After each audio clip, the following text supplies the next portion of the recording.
कभी कभी परिवार को कुछ इस तरीके से चलाना पड़ता है कि हम घर में प्यार का माहौल बनाएं।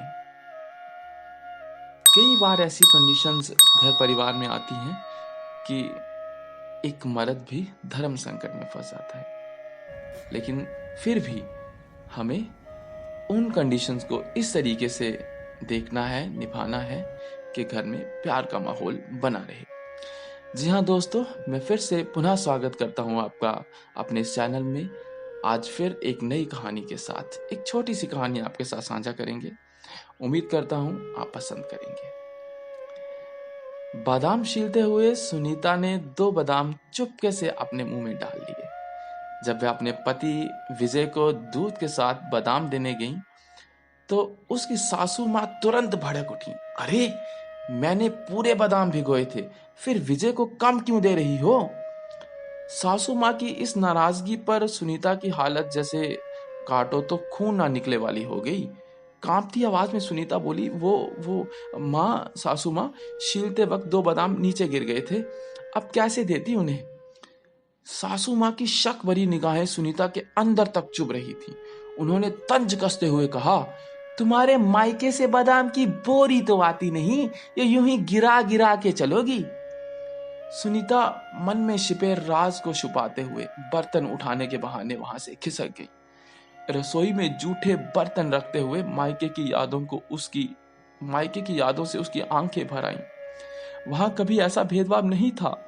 यहाँ सासू माँ को लगता था कि घर की सारी ताकत की चीजें पुरुषों के लिए हैं, क्योंकि उन्हें बाहर जाकर कमाने के लिए मेहनत करनी पड़ती है। औरतें औरतें तो बस घर के काम काज में लगी रहती हैं। इसमें इसमें क्या खास मेहनत होती है? चूंकि ससुर जी थे नहीं, सासू माँ खुद को घर के पुरुषों की कैटेगरी में ही गिनती थी। सुनीता ही एक अकेली थी जिसे घर में औरत का दर्जा मिला था। वह सोचने लगी, अगर विजय उसका साथ ना देते तो उसकी जिंदगी कितनी कठिन हो जाती। दिन भर काम में कब समय निकल जाता पता ही नहीं चलता। रात को खाना बनाकर और बर्तन साफ करने के बाद सुनीता कमरे में आई तो विजय उसका इंतजार कर रहे थे। जैसे ही वे अंदर आई, विजय ने उसे प्यार से गले लगा लिया और मुस्कुराते हुए बोले, तुम्हारे लिए कुछ लाया हूं। ये कहते हुए उन्होंने बादाम का एक पैकेट सुनीता के हाथ में थमा दिया। तुम्हें भीगे बादाम बहुत पसंद है ना, इसीलिए अब इन्हें अलग से भिगोकर खा लिया करो। विजय की इस छोटी सी लेकिन प्यारी सी बात ने सुनीता के दिल को अंदर तक छू लिया, जैसे भीगे बादाम उसकी आत्मा को ताजगी और प्यार से भिगो रहे हैं। दोस्तों, इस छोटी सी कहानी ने हमें बहुत कुछ सिखाया है।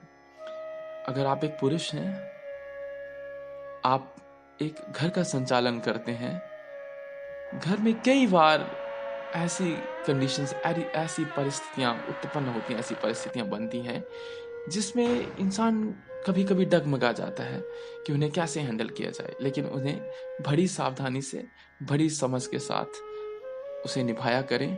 घर में प्रेम का माहौल बनाएं, हर हाल में घर में प्रेम का माहौल बनाएं। आपका जीवन प्रेम में होगा। मैं उम्मीद करता हूँ आपने इस कहानी से बहुत कुछ सीख लिया होगा। अगर आपको अच्छी लगे, आप दूसरों के साथ भी साझा करें। मिलते हैं बहुत जल्द एक नई कहानी के साथ। तब तक के लिए जय हिंद, जय भारत। खुश रहिए, मुस्कुराते रहिए। धन्यवाद।